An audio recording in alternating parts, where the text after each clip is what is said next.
This is Mike Diamond, and you're watching the Matt Balaker podcast.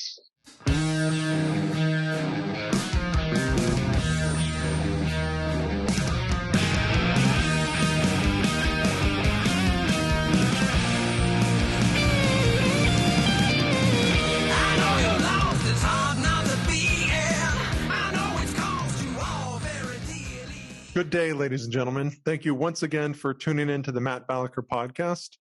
That makes me feel purposeful, warm, and fuzzy. And if you want to get extra credit, encourage your friends to like, subscribe, and share. I am really pumped for today's guest because we met in my home city of Oceanside, California, not too long ago. This guy is originally from Brooklyn, which incidentally is my dad's hometown. He's a former U.S. Marine, a politician, and now a comedian. Please join me in welcoming Mike Diamond to the program. How you doing, Mike? I'm doing well. Thanks for having me, man. It's my pleasure. So, Brooklyn, where'd you grow up, and what do you remember about those days? Yeah, I grew up in Bushwick, Brooklyn. Bushwick and Kosciuszko, Bushwick and Furman. Like I was all up and down Bushwick most of my life. Actually, in high school, I ended up going to Virginia. My mom sent me to a military program because I wasn't doing so good in school. Yeah. Let's pause there. Sometimes people they aspire to be in the service, or they just did something really wrong. Tell us what happened in your case. Well, I don't know. You just get to a certain age where school stops being important, man. Like I just wanted to be cool like everybody else. So I just dabbled in a little bit of the wrong stuff. My grades was falling. And, my mom, she was by herself. So she was like, well, if I can't get you straight, maybe these drill sergeants can. So she sent me to this place in Virginia Beach, Virginia. They had to withdraw me out of high school. So technically I was a high school dropout at that point. Oh. And, they were like, hey, you come here, you get a GED. It's a 6-month program. And then, the world is yours after that. So I ended up being an honor graduate out of that program, and I went to the Marines right after. Wow. So you took to it well, it sounds like. Yeah. What do you think it was about the military school that spoke to you? Because a drill instructor can't say anything to me meaner than what I already heard growing up. You know what I'm saying? Like my mom was very colorful in her language. So somebody calling me a ugly maggot is nothing compared to, I can't wait till your real mother show up. You know what I'm saying? None of it was really that bad. But that really was the first time I realized, like, this is something I'm really good at.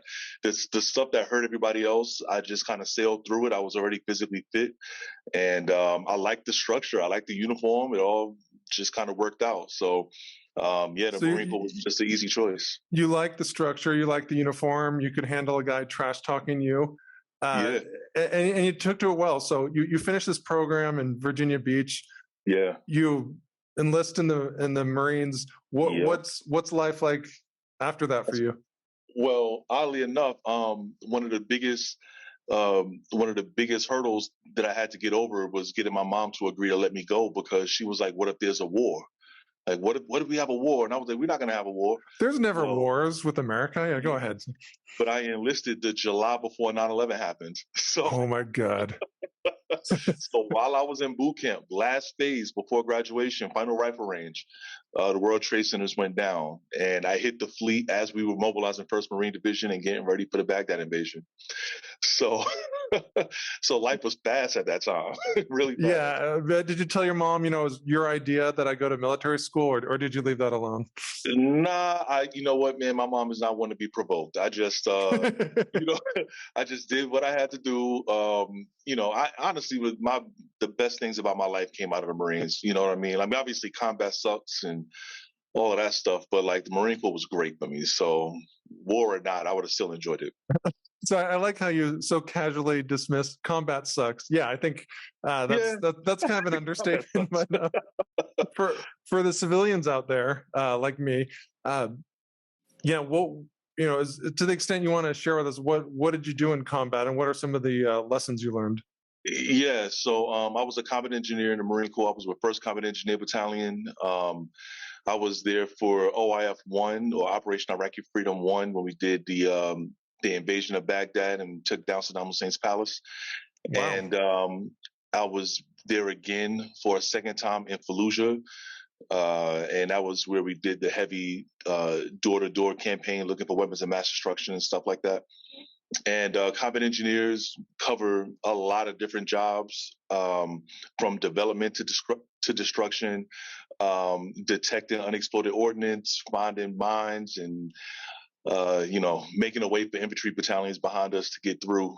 And actually, back in that time, we barely even had the metal detectors to swipe the ground. We had these long plastic sticks, and you just walk and poke the ground. So you know, you're just poking around like, is this a WMD or not? yeah, Is that? exactly. Yeah, I mean, that was such a like big political issue at the time, like weapons of mass destruction. It was, Yeah. some say we used that as cover Yep. to invade Iraq. But in your case, Mike, how do they instruct you? Like, I mean, in practical terms, like, what do you look for when you're trying to find weapons of Yeah. mass destruction? Well, from my level on the ground, I was looking for weapons of any destruction. Right? If I got lucky, if I got lucky enough to find something You're larger than like, an anti-tank mine, it wasn't. It was a big shot in the dark. But no, I was looking for any weapons. So if it was a school with a weapons cache of AK-47s and pistols, then that was a big deal. You know what I mean? Or again, roadside bombs. They usually will. They make them really obvious. This is one of the tricks that I picked up on. They'll make an obvious mound of rocks. They'll paint it yellow and make it really stand out. So when the convoy is driving by, we'll avoid it and drive right into a real IED that's like better hidden, right? so it's like they use a decoy to get you to Yeah, hit. Wow. yeah. They're pretty smart over there, man. That's not very sporting. I guess if you're trying to win a war, you do what you got to do. Oh Uh, yeah. how long were you in the service? I was in for 4 years. So full tour. Congratulations. And what are some of the biggest takeaways you learned from your time in the service? Uh, Takeaways. I mean, I guess as it applies to comedy, speak like I got something to say, and take pride in everything I put my name on. Like if you see anything with the Mike Diamond moniker, it's going to be of the highest quality, and I've applied that to pretty much everything in my life, man. So, stand tall, don't be scared. Fear is not real. All of the So, basic stuff.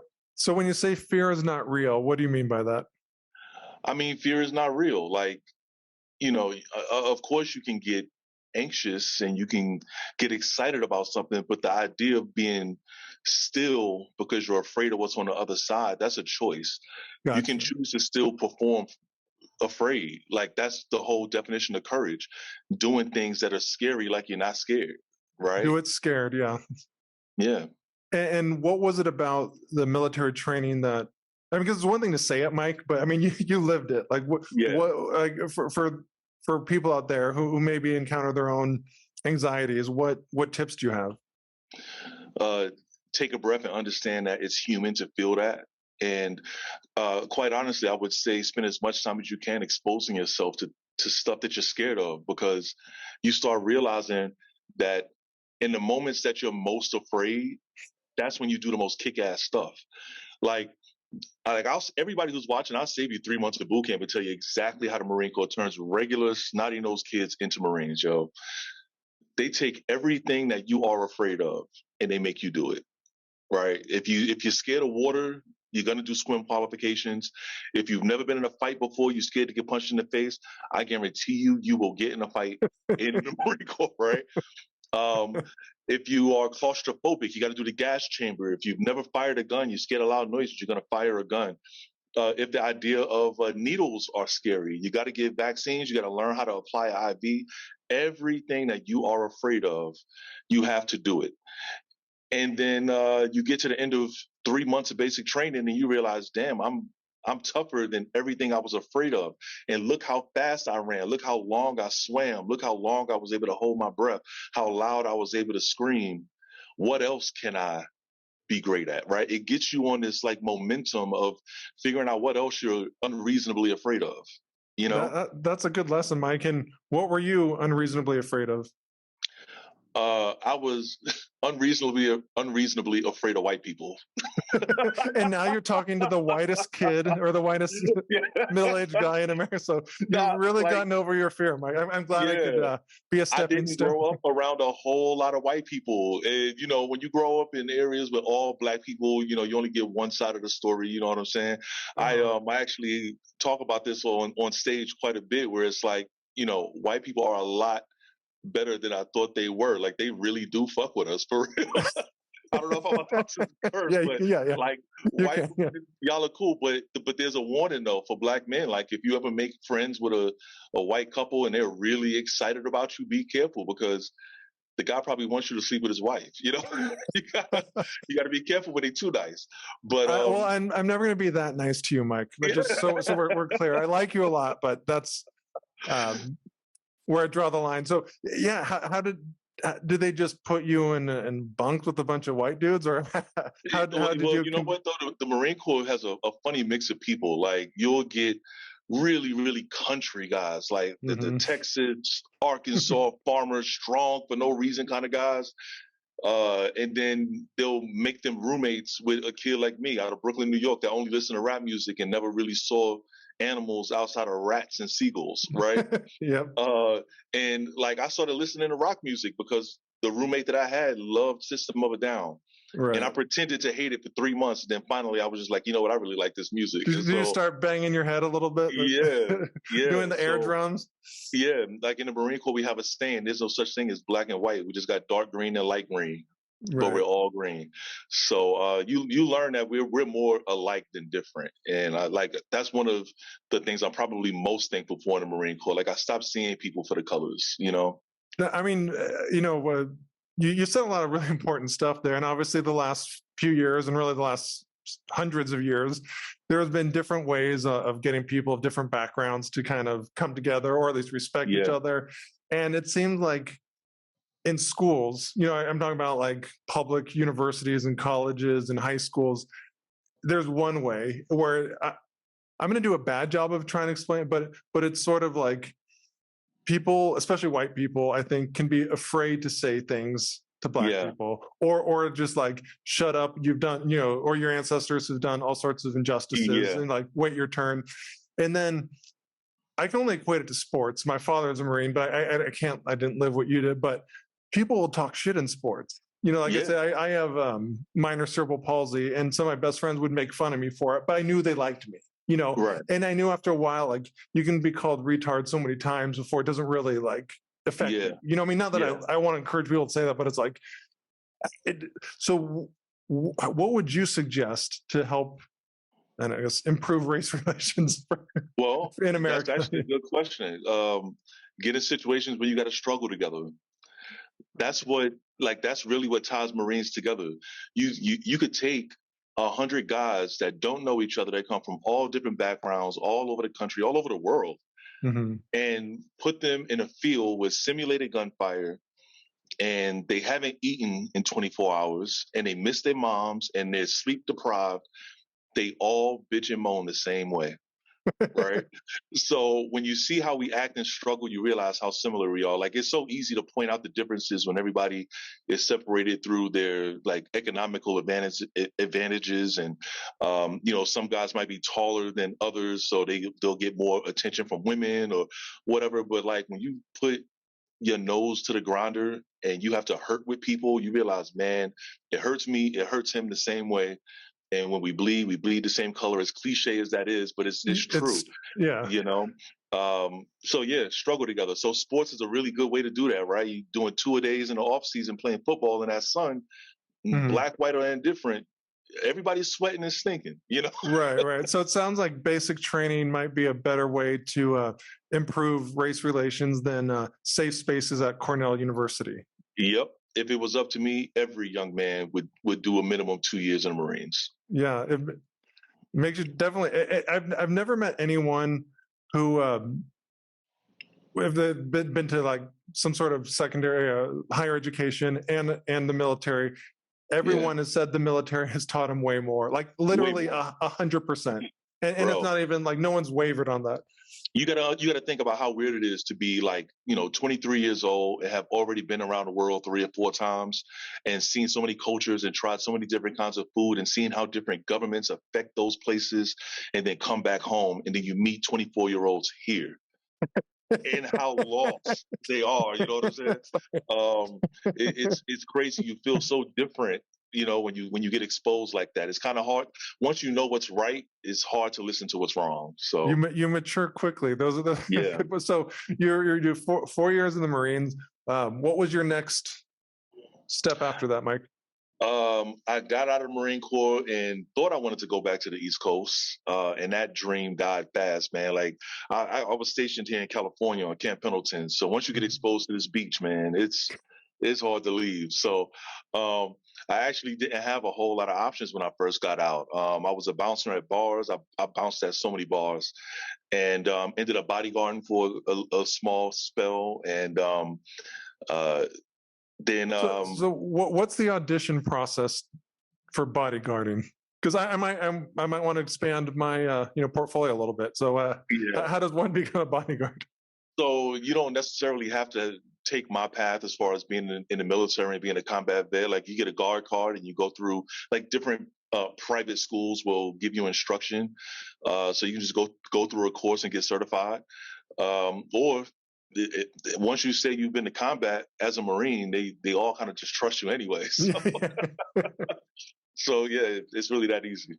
So when you're working as a bodyguard, what stories do you remember from that? Like what sticks out from those days? You know what? I would say the most memorable story I have is not even really one where there was a fight or anything like that. It was actually kind of touching. A buddy of mine who I went to church with, he was retired SWAT in LA. And he actually brought me on to replace him for a bodyguard job for Bruce Willis. And so I was thinking I was going to be like hovering over Bruce Willis for a couple of days, but it was a week-long job, and it was really just making sure he got home safe, and then pretty much sitting in my car outside the house every night for a week. And so this was all the way up in Pacific Palisades. At the time, I was living in Fullerton, so we're talking about a 2.5-hour drive, probably 3 hours. And I was up there night after night, never really seen anybody. I would see him for a brief moment when he gets out of the SUV and then into the house, and then I would sit in my car, right? And so on the last night that I was there, he actually came outside and asked me if I wanted something to drink, and I was like, yeah. So I went in the house and had a glass of wine with him. We had a little talk, and he found out I was a Marine, and turns out he was a big fan of Marines, and he gave me a nice little bonus at the end of the week. Man, it was a nice little payday. So he was a very human guy, like probably one of the nicest celebrity people I've ever worked with. That's a cool story because you hear people talk about the worst of celebrities. They're Yeah. narcissistic. Oh, y'all not messing assholes. Yeah. But Bruce was an amazing guy. Yeah. Well, Bruce, if you're listening, thank you. Mike appreciates it, and so do I. So you didn't stay as a bodyguard forever. You entered No. politics. Yeah. Why? Yeah, man. So why? Have you seen our country? No, so it's funny, man. I ended up splitting with my ex-wife, and I was on a new path, right? I used to work in the bank and was doing mortgages and all of that good stuff. And a friend of mine who was running for Oceanside City Council was like, yo, man, it would be really dope if you worked on my campaign, like just, help me out with a little bit of marketing and stuff like that. And I had a lot of ideas and I did a lot of work. And so he very quickly turned me into the campaign manager, and I got him elected. Right. Wow. So once he got elected, he was like, now that I'm here, I don't want to do this without you. So why don't you come be a legislative aide for the city?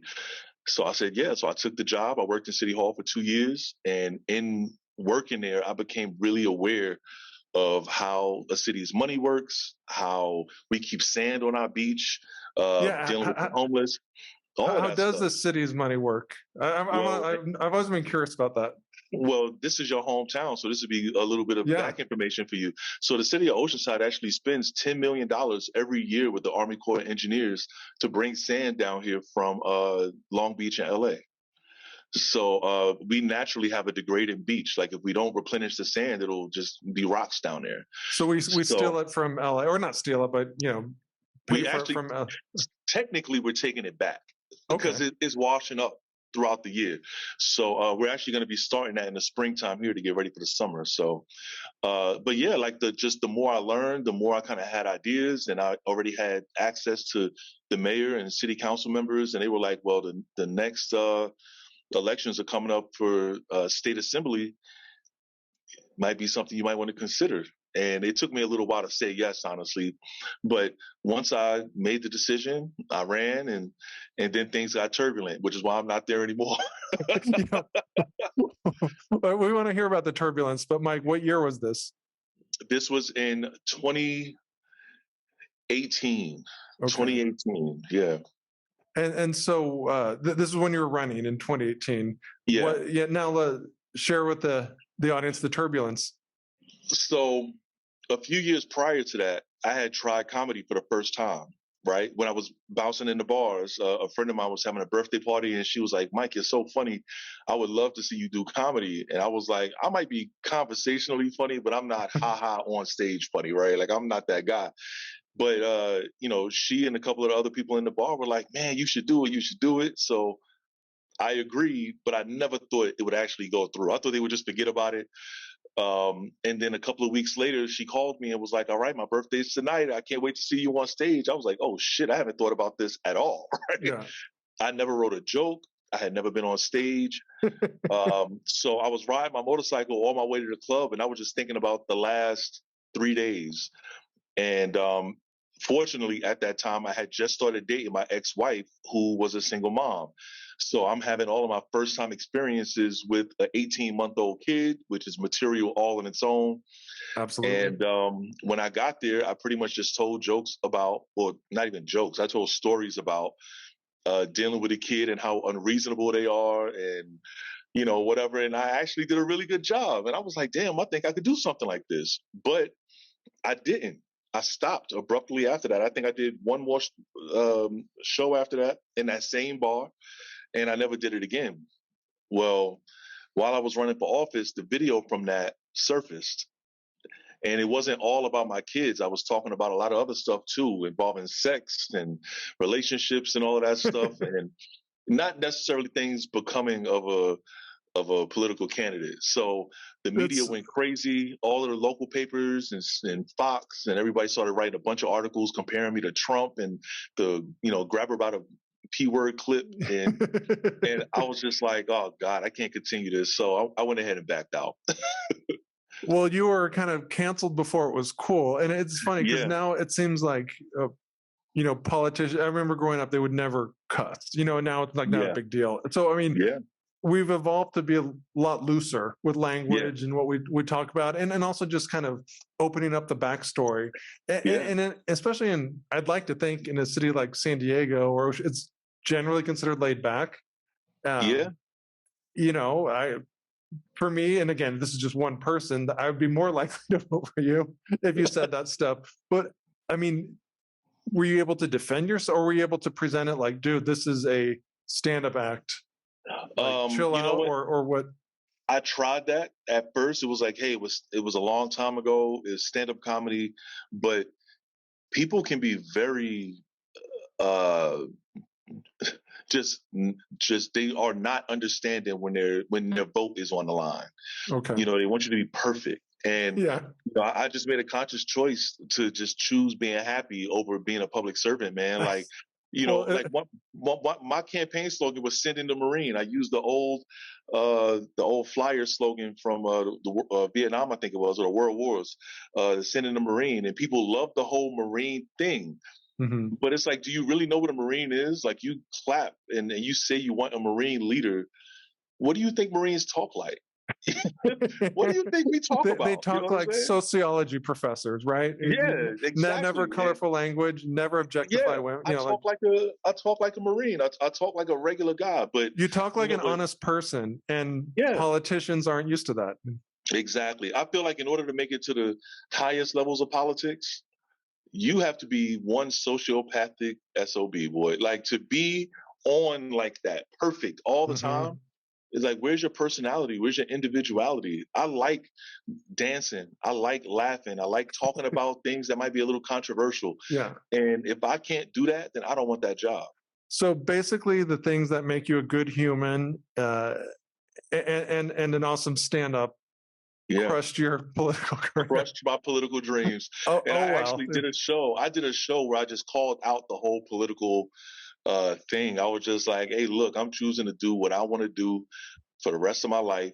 And I'm going to tell all the jokes that got me kicked out of politics. And I did it on stage, and the crowd gave me a standing O. And that from then on, I chose comedy on purpose. This is what I want to do in my life. Good for you. And I want to talk about comedy next. But before we do that, assuming your political career is behind you, what, let loose, like, what do you want to tell those people that were kind of judging you because you did stand up? And what did you really want to enact if Yeah. elected? I would say that they kind of shot themselves in the foot. You can't expect change and hire the same old face every time, and specifically with the conservative party, there's a reason why people have this perception that it's racist, because we always see the same old white guys running and winning, right? Mm-hmm. I was something different. I come from a different place. I think I have a better beat on what the average American goes through, because I really come from the bottom and I made something of myself. Mm-hmm. I've made tons and tons of money in the mortgage industry, Mm-hmm. and I know both sides, and so I think they shot themselves in the foot to get just another puppet politician. So sad. Things that I wanted to enact, to answer your second question. I was really big on the homelessness situation here. It's starting to look like Skid Row in Mm-hmm. Oceanside. It was a lot of homeless. Starting to look like LA or San Francisco. Yeah, San Francisco, exactly. And so I felt like we didn't need another nonprofit down here getting paid by the federal government, regardless of what changes they made. Like the conversation of dignity is never there when we talk about homeless people. They say, just put them all in a hotel or put them all over here. You can't just put adults somewhere. No. They want to be where they are, right? So we have to talk about what it would take for them to feel like they deserve more. So we have to create opportunities for them to work without all of the guidelines of employment laws. You know what I mean? They might not have a driver's license. They might not have an address, right? But I know once upon a time, Oceanside had scooters that they had, like the little pay scooters. Oh, yeah. We could pay homeless people to put those back on the charging port and get $1 for every one they do. They'll be working all day, making money, and when they work hard all day, they'll say to themselves, I deserve to have a good meal tonight because I worked hard. There's dignity to that. If you just give them, this is the way they're creating their own path.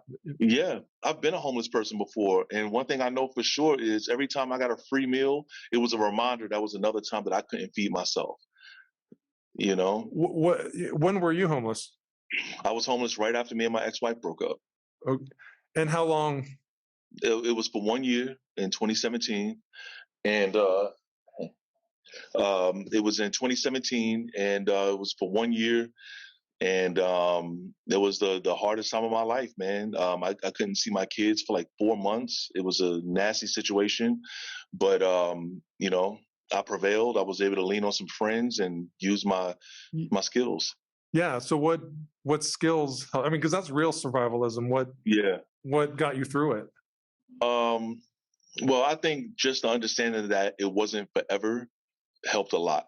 Like it was never a point where I gave up. It was just a really bad chain of events. You know what I mean? Like, so right after me and my ex broke up, she had actually put in a 30-day notice on our apartment and didn't tell me. And it turns out that that's legal in California. Only one of the tenants have to say that, right? So I was like leaving for work like a normal day, and the landlord was like, "What are you still doing here?" I was like, "What do you mean? What am I doing here? I live here." Yeah. So I had to move out that day, right? So all my stuff was outside. I got a storage unit. I used my last little bit of money to put all my stuff in storage. And then I found out I was sick and I couldn't work anymore. And so when I stopped working, I couldn't pay for my car. I lost my car. I didn't have a place to live. And I'm not from California. So it's not like I had family or friends I could stay with. So I was just down on my luck. Now, I will say, being a Marine did make me very stubborn, and I didn't want to ask for help. I felt like I could do it on my own. But yeah, it was a tough time. But I had a buddy of mine, actually the guy who was running for city council that got me into politics. He was calling me over and over again, and I would never take the call because I was embarrassed to let somebody know the situation I was in. And I finally picked up the call, and he was like, "Hey, I got a lot of mortgage leads I'm working with. I know you do mortgages. Let's link up." And so we did. And like I said, I was good at it, and we made a lot of money that year, and it got me off the So street pretty fast. you went from homeless to selling mortgages in a Yeah, matter of weeks. I went from homeless and panhandling in December to making $25,000 2 months later Wow. in And one then, month. so when you were making this kind of money, did you rent up, like, what was your first, I guess, place after being homeless? And that's another funny part of the story. So this guy was also a real estate investor, and he was flipping. He was in the middle of flipping a really big house. It was a 6-bed, 7-bath Spanish villa on 10.5 acres. And he was like, "You can live here for free, but you got to help me with the remodel." Mm-hmm. So I was doing a lot of manual labor around the house, but this place was paradise. And yeah, like I said, living on the street to living in a 6-bedroom house on 10.5 acres with my own private lake, and I could shoot squirrels from the porch and smoke cigars outside, and it just all Shooting happened squirrels and overnight. nice. If you're shooting squirrels and smoking cigars, life is good, I think. Life is good, man. So we connected through stand up, and so it was politics lost, but stand up's gain. What Yep. kind of motivated you to So, join the stand up world, Mike? well, after that first little stint, years prior, I told you I always wanted to do it more. It's just I had kids, I got married. It's Yeah. kind of hard to try something like this because for people that think you make a lot of money in comedy, you don't. Not in the No. beginning, at least. Yeah. So, but I was out on a date with a girl I had just started dating, and we're still dating now. Okay. But we had went to a Padres game, and after the game, we're walking around downtown San Diego, and we passed the Laugh Factory, and this guy was like, "Hey man, I got tickets, free comedy show, free tickets." So we go to the Laugh Factory, and it was a Asian woman. I won't say her name, but she was doing her comedy, and it was about 15 Asian people in the crowd. Me and the girl I'm seeing are the only black people in the crowd. And quite honestly, she was tanking. Like it was bad, bro. And I don't know. We just had this moment. Me and the girl. We looked at each other, and she was like, "You could totally do this. If that woman is on stage, you can do this, right?" And I was like, "Yeah, you're probably right." And I didn't think much of it. And then like 2 days later, she was like, "So are you going to an open mic on Thursday or Friday? Because we're not waiting any longer." You're like So both. okay. So yeah. So she was like, "You gonna do this Thursday or Friday?" And I was like, "Well, maybe I can do Thursday." And I went to an open mic and again crushed it. So yeah, I didn't know much about the open mic world and how to get into it or whatever. So I just went to an actual comedy showcase, like it was an actual show at a place called Privateer in Oceanside, and So it's like a winery. quick pause. It's one of my favorite shows. Heather Yeah, runs it. It's a Heather. Yeah, great venue. But go ahead. yeah. So Heather was running it, and I had her phone number. I got her phone number from one of the wait staff there, and we texted back and forth. And like I said, I don't know comedy, but I know business at this point. So I just negotiated as if I was already a comic. I was like, "Hey, listen, I'm looking for some stage time. I want to fit into one of your shows." And she was like, "Well, I never heard of you, but I guess we can give you 3 minutes somewhere, right?" Yeah. So she invited me back the next Tuesday, and when I got there, I couldn't even find her. I didn't know what she looked like. Next thing I knew, she was on stage doing 10 minutes. So when she got off stage, I ran up to her and I was like, "Hey, what's going on, man? I thought I was supposed to be performing." And she was like, "I didn't even know you were here." She was like, "We could squeeze you in right now."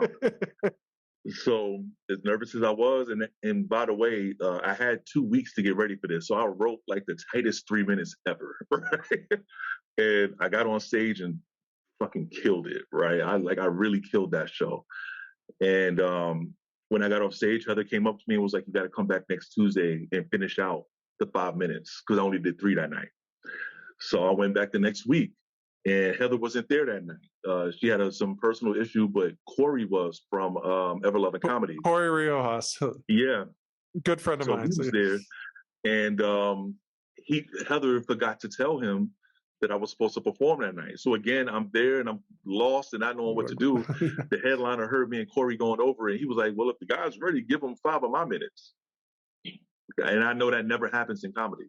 Yeah. But the headliner let me get 5 of his minutes, and I went on stage and I did it again. And I got a lot of laughs. And Corey was like, "Man, you got to come to one of my shows." And that was just kind of how it started. Like I would say probably the first 8 or 9 times I was on stage, there was just somebody in the crowd that had a mic or a comedy show somewhere else and invited me. And I was just going wherever people invited me. And that was just kind of how it all started, man. But going to the Laugh Factory and being terribly disappointed is what got me to do it. That's for listeners who don't know, I wrote a book about Greg Giraldo, shameless plug, Greg Giraldo comedian story, and he got into it for similar reasons. He was watching Evening at the Improv, and those were pros, but he's like, these guys suck. Yeah. And that gave him the motivation to get on stage. It sounds like you have a similar story. Yeah. And then once that initial kind of euphoria wears off, it's like you can only be a newbie for so long. Right. What changed? Like what was different then? Being called a newbie so much bothered me. Mm-hmm. I'm very, very competitive. And like I said, if I'm putting my name on it, I want it to be great. So luckily, between being a politician and then being a Marine and then working in sales for years, I was able to draw on all those experiences to really turn this into a business, right? The first thing I knew was I had to become something worth paying for, right? I needed my act to be worth paying for. So I studied only the greats. Like if you ask me, do I know any comic that came out in the last 10 years? I probably don't know him.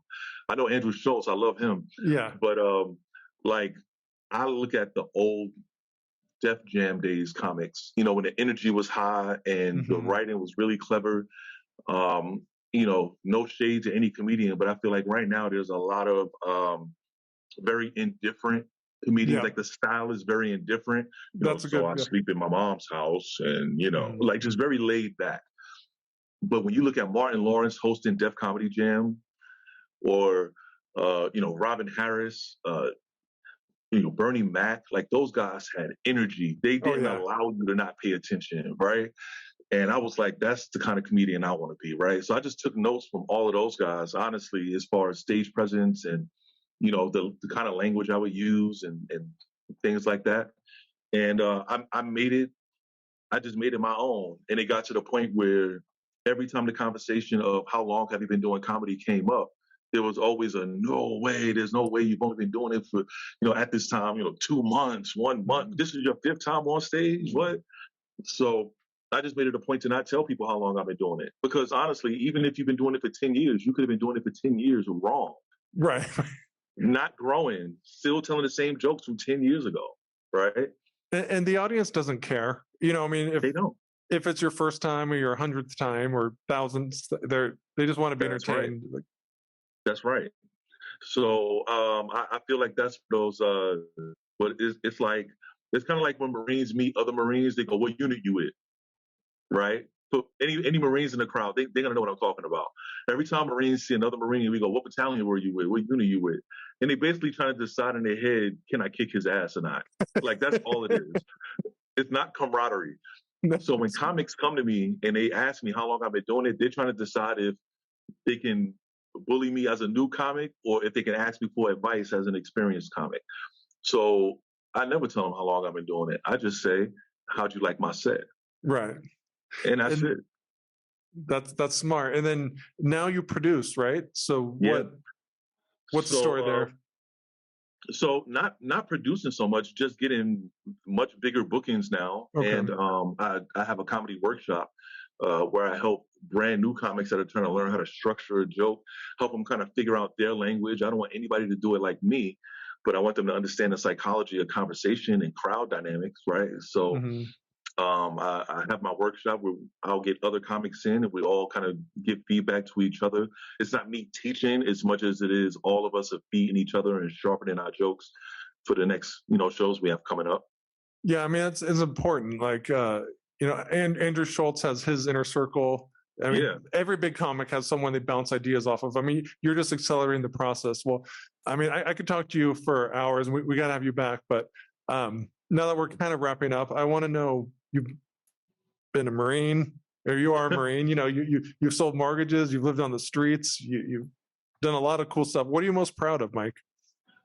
I'm most proud of fathering two of the most amazing kids in the world. Like, I know that that's really cliche, but like when I listen to parents go, "Oh man, these kids are this and that," and all the hard parts, like I don't experience any of that. My children, like both on the honor roll, both very entrepreneurial, super loving. They are best friends. I never have to tell them stop fighting. Like being a dad to those kids in particular is like the best thing ever. And then second to that, being able to kick ass on stage and do comedy my way. Like at this point, I don't even question like, oh, I hope I'm funny enough. I know I'm funny. It's just about the right people seeing me and, growing my presence at this point. Finding your crowd. I like that. What are you most optimistic about? I'm most optimistic about creating opportunities for other comics the easy way. I'm also really optimistic about helping comics learn how to negotiate pay earlier. It's sad how many comedians that I've met that have been doing this for 5 years and still haven't had a paid gig. Or if they did get paid, it was just because the venue volunteered $20 or $50 or whatever it is. If you like in the Black barber community today, like men go to barbershops and pay $60 for a haircut. Wow. Okay. $60 plus a tip for a haircut. And the reason why is because all of the barbers got together and said, we are worth more than $10. So let's all charge that. They need haircuts. People need laughter. People need a reason to get out of their house and feel young, right? This is something worth paying for. So, open mics are good for practice, but you don't want to have a career open mic. And if you really enjoy making people laugh, you need to figure out how to negotiate yourself as the CEO of your enterprise as a comic and inspire other comedians to do the same thing. So venues feel funny even asking you to do something for free. Mm-hmm. Smart. Yeah, you're clearly the CEO of Mike Diamond Enterprises. Absolutely. You have a YouTube channel. Where can people who are out there are just learning about you, where can they see you? Can they support you? Where can we direct them, Mike? I post all of my clips on Mike Diamond Comedy on Instagram, Mike Diamond Comedy on Facebook, and Mike Diamond Comedy on YouTube. I do have a TikTok that I just got off the ground. I barely have 6,000-7,000 followers on there, but I'm posting stuff there too. TikTok is a little finicky, man. The minute you curse, they take the sound off your videos. So, but yeah, Instagram is really the best place to see where I'm going to be next and clips from the last shows. Well, we'll link to all that in the description of the show. But Mike Diamond, thank you so much for joining us today. We really appreciate it. Thanks, man. I appreciate it, buddy. Thank you for listening to this episode of the Matt Balaker podcast. To learn more, please check out mattbalaker.com and encourage your friends to like, subscribe, and share. Really appreciate it.